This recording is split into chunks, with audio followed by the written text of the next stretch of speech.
Tell me how you'd plan a vacation.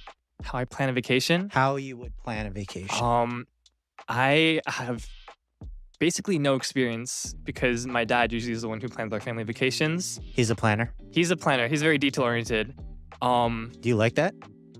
it's nice not having to like spend all my brain power on it. Yeah, it And like is he a always lot. finds the great places.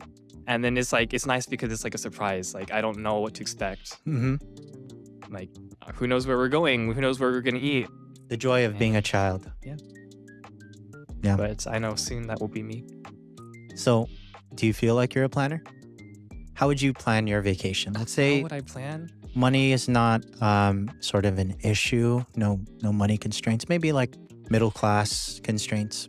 You have like 3,000 for housing or a living situation, and flight and all of that. Maybe a partner. Uh, do you have any idea? Europe, Asia, Oh, like my dream America? vacation? Yeah. My favorite place to go is always Asia. Anywhere in Asia, Korea, Japan. I've never been to like China, but why not? Try it Yeah. out. Yeah. Just don't talk about Jesus. Um, Okay. yeah. Okay. Cool. What's one thing you wish people knew about you? Okay. For one Now, thing for me is I wish people knew I was a podcaster. No, I'm no, joking. In all seriousness, I wish people knew I love talking about religion. Religion is just something that is so interesting to me. So many subtopics, and I feel like I can really get to know someone and connect with them if we can have a conversation about religious beliefs or at the lack of religious beliefs. okay. So for me, it'd be like I wish people knew that like I'm really the type of person like I want to like try to get to know as many people as possible. But like for me, it's sometimes like it's harder because like I don't know like what we have in common. But just if the other person knew, like I want to really get to know you better. But like I just don't have the words to say that. Anything else? Anything else? Yeah. I love volleyball, and if you play volleyball, we should play together. That's awesome. How long you been playing? For 5 years since I entered high school, and it is my one and only passion sport. That's awesome. I'm very bad at everything else. Do they have a team at your college? Yeah, they have an intramurals system, so like you can just create a team with your friends, Yeah. and they Yeah. usually do kind of in a Dream tournament team. system. Kind of. Yeah, You just ask your friends, hey, yeah. I Hey, think let's we start could a crush volleyball it. team and we just do it. Yeah. Awesome. So tell me a little bit about college life. What college do you go to, and what do you study? So college, I go to Southern Adventist University Nice. down in Collegedale, Tennessee. Yeah. And I am a psychology student, and I just recently decided to pursue the pre-med track, which means my life is going to get a lot more difficult. Yeah, I can imagine. Well, what has it been like in your first year? My first year it was definitely an awesome experience. Like it was so new to me, just being away from home, like so far from home, and just Yeah. getting to experience, like to try out the different parts of my personality that I never like got to explore before. Speaking of that, like there are so many colleges out there, and there is trade schools that you could have considered. Why go to college? My college, Yeah. um, I always knew that I wanted to pursue higher education. My Okay. dad's a both my parents were in medical school, Mm-hmm. and I knew even if I wasn't going to go to medical school, I would maybe pursue a PhD or something like that. I like to teach and to just learn as much as I can about the world. So Ah. that was definitely the biggest thing. So would you say it's like talking about high intellectual kind of stuff that intrigues you about a life in academia? Like what is it? What is it about? It's it's getting like the aha moment where like something that's might be kind of complicated, but like what I really appreciate is the teachers that can really simplify it and make it seem so practical Yeah. for your day-to-day life, where it's not some like oh, the docs of the ecclesiastical structure. Like, who Yeah. cares until there's a teacher that's good enough to make you care about Yeah. whatever it is. Yeah. That's so true. Okay. So, I mean, was there a couple of moments that you've had past couple of months in college as you were wrapping up or even in the And beginning? yeah, so the aha moment I had before college that made me want to pursue psychology was really just seeing like how amazing the brain is, and like, it's not like some people think you are either born smart or you're not, but it's really amazing how God designed the brain. It's like you can always improve yourself and challenge yourself to do like way more than you thought was possible. And kind of just like seeing the actual research scientists are finding now, maybe you want to like, okay, I want to study this more and to Mm. actually use that to help people practically. You know what's so interesting is about psychology and just like I think um, more specifically about belief is just like how we could be so alike, but then also think so differently from each other. Maybe even being presented with the same kind of lifestyle or the same kind of upbringing, but then um, sort of just like not believing that anymore, coming to different conclusions, basically. You're an Adventist, but someone could have had the same lifestyle as you and not turn out an Adventist. Someone that cares deeply about faith, about growing spiritually in the Adventist conception of God. Um, what do you think about that? Like, how do we reconcile? How do we make sense of it all? God. We know that God wants us to, I don't know, come to a knowledge of Him. Mhm. And we believe as Adventists that this is the right way. Whoa, this is the right way. But then people who have maybe the same information as us, same upbringing, come to different conclusions. How does this affect the way we evangelize? Mhm. Yeah, it definitely like saddens me too when I see a lot of, high school friends or a lot of, family members, and especially at college, even going to an Adventist college, you definitely find a lot of people who are really searching for God earnestly and like Yeah. really want that relationship with Him. And then you find the people who kind of just want the typical college experience, partying, having fun, Yeah. kind of stuff. You'll find both ends of the spectrum, and it is it is one of my passions to be able to like see if I can reach those people, both groups of people, and say like, can we support each other and like help each other to learn more about God as we're Passion. going through like our college day to day, Yeah. stressing about homework together, doing everything together. Passion. I didn't know you were so passionate about this. Tell me more about this. Yeah, so it started my first semester back in August, September. I actually joined a program called SALT at Southern. And so this program stands for Soul Winning and Leadership Training, so SALT. And it was definitely it totally changed my entire college experience. How so? And so yeah, I guess I should explain like what it is. Basically, it's like a program where you take a whole bunch of religion credits, so you can get those religion credits knocked out of the way. Sure. And then they teach us how to give Bible studies, and then like we actually go out twice a week into like a certain neighborhood, and we go door to door knocking and asking people if they Certain like Bible neighborhoods? studies. What kind of neighborhoods? What kind of neighborhoods? I'm glad you asked. They were very ghetto neighborhoods. We were in they're in not the safest part of town. Okay. Definitely not the like an area where I would normally go to. Are you open carry, certified in Tennessee? No, but it's funny, we actually did hear a gunshot from a few streets away while we were out doing this work. But yeah, I mean, it was something I was just not prepared for at all. I was prepared to just go in my first semester of college and take a bunch of psychology classes, have like, again, a normal kind of college life. But then I kind of got this kind of nudging from God, like, hey, check out this SALT program. And I don't regret it at all. Nice. So the thing about the program is that you're kind of with the same 30-ish people for the entire semester, basically every class with those same people. So you get to know those people like really well. And you know that all of those people really are passionate about Jesus. Otherwise they wouldn't be there. Yeah.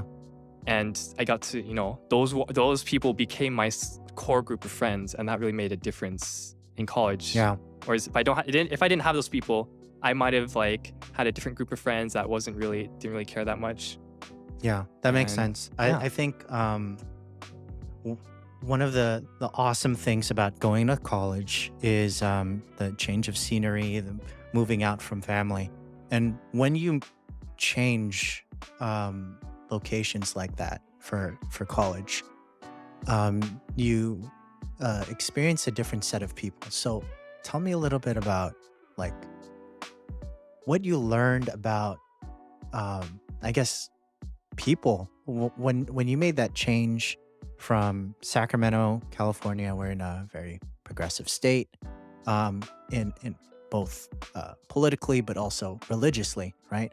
The Adventist church over here, probably a little more liberal than Collegedale in Tennessee in the South. But then also the people that, who aren't religious. So just tell me a little bit about, I guess, what you learned about, life and people. Yeah, so I will say that because there are a lot of people from California that actually go to school here at Southern, so Ah, I'd say like okay. the church environment like isn't always different that much. Oh, Like okay. you can find churches there's like so many church there's like dozens of churches in the area. You can find churches on any end. Like there Yeah. is for sure a Okay. church that will fit your preferred style of worship. Hmm. But I guess just going there and meeting so many different types of people, I got a lot of practice, it kind of interacting socially. Whereas before I was like maybe a little socially awkward, but I Okay. think in college I've had to develop more social skills in order to, make new friends, interact with the people in my classes, and Okay. it's been a really good experience. And then to add to that is again when I go out door to door with the SALT program, Hmm. like I said, we're in a bad part of town, and a lot of the houses we knocked on were very low income families. So Yeah. dealing with That wasn't your first time, right? Experiencing that. no, kind no, of- but like having more experience and like really seeing into their lives, like going into their Ah, homes. yeah. Yeah, like that. I saw some, pretty unfortunate things, like people who were like actively using drugs and marijuana. And yeah, it really saddened me and made me want to know how I can help these people and like give them a little bit of hope. So how do you, act on that sadness and that desire to help people? Like what are you doing Mhm. to sort of like meet their needs as being part of SALT? Yeah. So in terms of just being in the program, there's not a lot of financial aid we can help with or whatever. We're there strictly to provide Bible studies. And I think like that is really the biggest thing that like I feel like I could be giving someone is the hope of Jesus. Hmm. Whereas, if I were to give someone $100, okay, that $100 is gone by next week. If I can start sowing those seeds where they will like have a relationship with Jesus then and then they end up in heaven, like that is an eternity of payoff.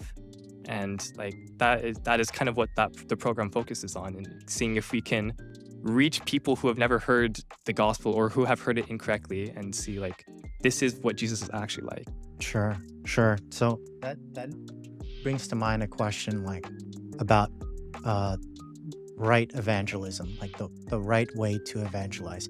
Is the door-to-door kind of model where you ask someone about, spirituality? Because this week, for the first time ever, I experienced a Mormon group of boys knocking on my door, and me being a mess, just like opening it, and yeah. And then they asked me about, do you know about Jesus? And I'm like, whoa, that's so sudden. Like, I don't think you've earned the right to even ask that question because it's so deep, Mhm. right? But I think that's like a level 3 question. Like, how Yeah. about like 1 and 2? So 1 and 2 being like, building a relationship with a person, understanding them and their, you know, I guess like health needs, Mhm. their emotional and mental needs.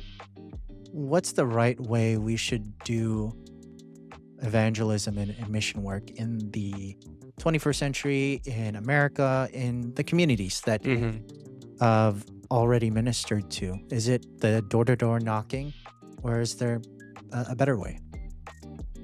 I think there is no one right answer. And I mean, I think if you just throw a whole bunch of things on the wall, at least, one of them will stick. I think that's maybe the best way to go about evangelism, just by the sheer quantity, but also like, I guess maybe more important than that is the quality, that like showing that you care. So as in Salt, we were partnered with the local church of that was next to these neighborhoods. And at the very beginning of the semester, we that church hosted a, I don't know what to call it, just like a, I think they called it like a block party. Okay. Basically, it was they had a whole bunch of like stalls on their parking lot Yeah. and like giving out free things and showing the community, hey, we care. And that was like step one. Yeah. And then Yeah. step two is obviously we go out to those knocking to these doors and Ah. what they stress most of all is building that connection first. Yeah. So kind of one of the first things we say is like, hey, my name is Spencer, something, something. We're here to serve you through Bible studies, through this ministry. And we're very like direct about it. So like people know we're not trying to trick anyone. Like they know they're signing up for Bible studies, but surprisingly, like a lot of people are at least open to the idea, even though maybe 9 out of 10 will say no. Even those 9 people who say no, they're very like nice about it. What are those 9 out of 10 people saying? What are those 9 objections that they have? 9 different objections. I mean, most people don't really give an answer, and like they feel they don't have to give us an answer because we're strangers. Obviously, we're strangers. I'm knocking on your door. I don't even know you. Yeah. And so they'll say, just no, I'm not interested. I'm not religious. I'm really busy. I'm really busy is the biggest one. Mm, Especially in that area, there's a lot of like single parents with like really young kids. So obviously in that scenario, yeah. difficult to find time for a Bible study, Yeah. which I totally understand. I'm busy with my job. It's all these different kinds of things. You have a job? Tell me about that. They have a job. Oh, Like yeah. they Okay. as an excuse. Oh, is that okay? Yeah, Yeah, yeah. that makes sense. That makes sense. So, walk me through the steps again. So, the first step is they run a fair, Mhm. kind of like stalls, Yeah. and then step 2 is going to their doors. Yeah. Okay. Okay. kinda- I was imagining like some big fair, and the whole community's invited, and they I don't know, write their names and their addresses. Yeah, pretty and, much. Oh, okay. Yeah, Okay. kind of fair. And there was even like a bouncy house, so you could really Okay. call it a fair. Wow. Wow. So, that bouncy house, like, well, what's the spiritual reason for that? I mean, you might say there's no spiritual part of it, but it's showing like we care about your kids. We want your kids to have fun, and we want them to have fun in a safe place like church, and not like in like a shady back alley. Yeah. Maybe something like that. Okay. I'm not sure. But when I hear bouncy house, I think of kind of the kind of shady sales tactics of maybe a guy in a shady van, and he's saying, "Hey, do you want ice cream?" Okay, okay. So it's like that also brings me to another question of just like in the 21st century in our age group, we have a kind of I guess online evangelism, I guess through Instagram shorts or Instagram reels and stuff like Mhm. that, short form content that is very like I can or even in churches they sort of modernize the way they deliver the message, maybe even modernizing the worship service, like the singing portion, the praise service. Do you think that's right? Like, I've always wondered that, like, modernity versus the traditionalism, right? I think about that all the time. Is it right to have modern Christian rock music, even though the words are beautiful, maybe the music is beautiful, objectively, it just, you can still feel the modern take to delivering, you know, the message. What do you think about modernism versus traditionalism? Modernism in the church, I think, is a tricky subject. Yeah. Personally, I grew up in a more traditional church, and that's still the style I prefer. I feel that's the style that I most relate to God in church. And so I definitely think the traditional style still is relevant today. Like, don't discount it if you're like a church leader. But who am I to say whether a modern church can't reach people today? But A what lot of people will say that it's because it's modern. It's like it's kind of apart from what the Bible had intended. What is they say these moral claims of one is holy, more holy than the other. So that's the kind of conversation that we're contending with. When you say, "Who am I?" to people, say boldly, "This is the way." How do we even talk about something like this? Yeah, what I will say about that is I found, like, we're here, as the hymn says, we're here to tell the old story. And I think if you're a church trying to promote this like new vision, like this new thing about Christianity, well, maybe that's not quite right. Maybe get back to the basics, because really Christianity is very simple religion. And I think the people that are most looking for it are people who have like gotten tired of modern life. They've gotten tired of like social media doom scrolling. They've gotten tired of like like watching the news 24/7 and it's all bad. Like, they've gotten tired of going to parties and like all the and I think those are the people that are most drawn to Christianity and how beautiful and simple it is. And what is sort of a quiet religion. Yeah. It is, in a sense. God says, "Be still and know that I am God." Gotcha. So if you're making your worship service more like lively and maybe a rock style to draw in young people, well, you're competing against the world's entertainment, which maybe does it better. Like, why would I listen to what's a worship band, like Hillsong or something? Why would I listen to Hillsong when I could listen to, I don't know very much about music. The Temptations, the Bee Gees. I don't know, whatever Billie One Eilish or whatever. Direction. No, that's old. You're just, old. I do not claim you as my generation. You're so old. I actually don't listen to any non-religious music either. So You see, we're like, okay, there's our connection. Yeah. And yeah, so if you're trying to out entertain the entertainers, like, maybe you'll fail. But if you're trying to offer something that's not offered by the world, which is what I think Christianity is, the only thing that offers is real peace, then I think that's something to consider. Okay. In a world where, because you said something interesting, that Christianity is simple. A lot of people would say, and I feel like this would be an interesting conversation for us to have, is because you're interested in evangelism and leading people to God, who don't, are struggling with their faith, or whatever they are in the spectrum. But like, we live in a world with so much opposition towards Christianity because of what it has to say. And one of the objections is it's not as simple as you claim.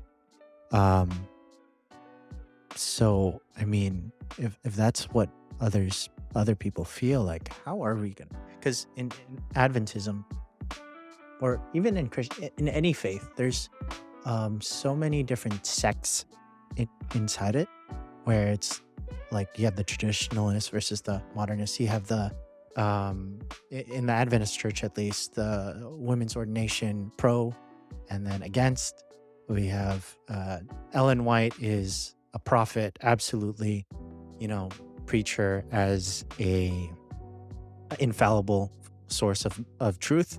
And then we have the people on the other side. So it's like all these kinds of groups. Is it really that simple, right? Because I talked to someone and they said the health message, for example, is a requirement to go to heaven, like for salvation. Is Christianity simple? I would 100 times say yes. There's so many ways like you can complicate it, but the root is do you love other people and do you love God more than you love yourself? That's it. It's just like a one sentence explanation, and you can get very complicated with it. You can talk about all these issues like, is women's ordination okay? Is abortion okay? What will constitute going to hell? And I think it's great to like talk about these things, but first and foremost, again, why I really am passionate about evangelism is just making it simple and saying like, I'm caring for you. Mm-hmm. And that's honestly all people need to hear these days is I care for you. Yeah. I don't want to push you too hard, but I'm only a college student. I'm not a trained professional. I know. I just these are the things on my mind, Yeah. and we can just keep it conversational. We could just like hypothesize about what the right answer is. Hopefully, the general conference doesn't see this and kick us out, excommunicate us. But still, it's like if you look at these groups, one will say, if you allow a woman to be like the leader of a church, or let's say, if you allow and preach that abortion is okay, like if you allow people to choose whether or not to believe in Ellen White or not, and not say definitively that she is, like, then your salvation is lost. There are groups that will say that. How do we, like, are those people gonna go to heaven or not? I don't know. You probably don't know, but what are your thoughts on that? I definitely don't know. I mean, only God knows. But one I guess statement I heard that has really helped me a lot is that we are saved. We are saved through Jesus. Salvation by faith alone. But we may be judged by our works. And that's kind of maybe what Pastor Keeley was mentioning about today. And that we, according to the light we are given, according to how much truth we understand. And I lost my train of thought. That's fine. You were like, according to the light that you've been given. That makes me think of like, okay, that's fair. Fine, but let's take that to its like fullest logical conclusion.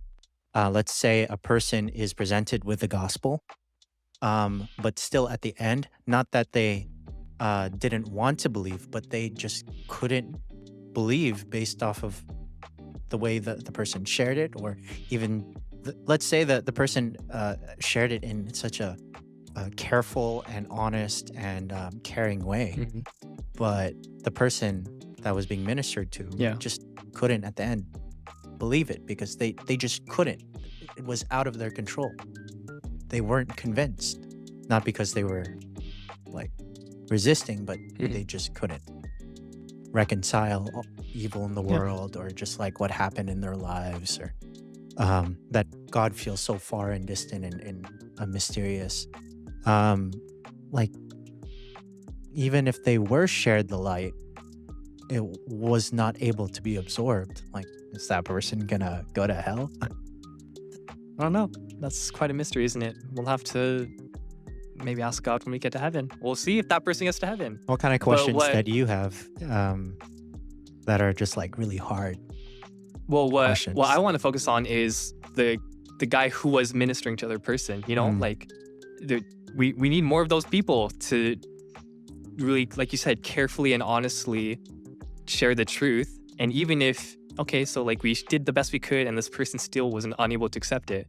Well, there's, for every one of those people, there's 100 more that have always grown up with the idea that like God is hurtful. He likes killing people for fun. He like sends them to hell for his own fun. Mhm. And it's all those people that who's going to tell them the truth about God. Yeah. But yeah, in terms of questions, hard questions I have is, yeah, I've also always wondered about those things in areas where people don't hear about God, or like because of maybe something that happened to them, maybe abuse that happened to them, like their brain simply cannot process the idea of like a loving God or whatever, like what will happen to them. Yeah. And Wait, so you're saying that after 1 year of studying psychology, you don't have the answers to the toughest questions in the world? yeah, believe it or not, I'm actually not the smartest person ever. Dang. Okay. Well, to sort of wrap up this, I want to know where you see yourself in your trajectory, in career, in I guess the goals that you want to hit for yourself and in life, where you feel like, I lived a good and full life.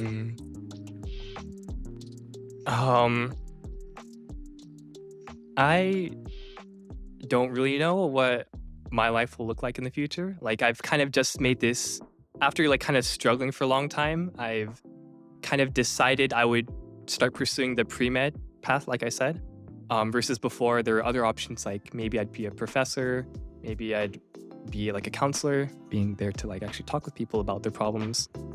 But yeah, I don't know. I'm waiting for God to tell me because it's very empty in my brain.